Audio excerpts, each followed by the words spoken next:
আজ আমি চলে গেছিলাম বাহারে আহারে ফুড ফেস্টিভ্যাল, যেটা ব্যারাকপুরে হচ্ছে। তো চলো দেখা যাক কি কি। আজকে লাস্ট দিন বলে প্রচুর ভিড় ছিল।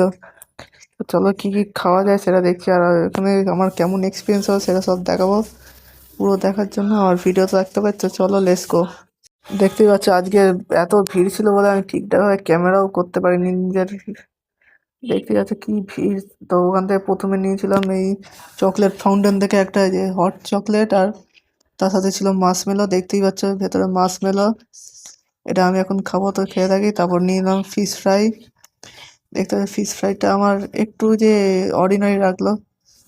তারপরে যে নিয়েছিলাম কর্ন ডগ, এতে কর্নের তো চিনতে পেলাম না, আমার মনে হলো কর্নের আটা দিয়ে বানিয়েছে, ভেতরে চিকেন সসেস ছিল। দেখতে পাচ্ছি আমি এখন খাচ্ছি। এইটা এতটা ছিল যে আমার পুরো এইটা খেয়েই পুরো অর্ধেক পেট ভরে গেছে। তারপরে ওই একটা মকটেল নিলাম।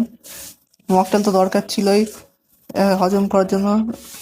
দেখতে পাচ্ছি আমি এখন মকটেল খেতে খেতে বাড়ির দিকে রওনা দিচ্ছি। দেখতে পাচ্ছি এত ভিড় ছিল, মকটেল খেয়ে থাকি। তারপরে যে মকটেল খেতে খেতে এখন বাড়ির দিকে রওনা দিচ্ছি। তোমরা আরো মিনি ব্লগের জন্য সোশ্যাল মিডিয়া স্টারকে লাইক, শেয়ার, ফলো আর সাবস্ক্রাইব করতে ভুলো না। বাই।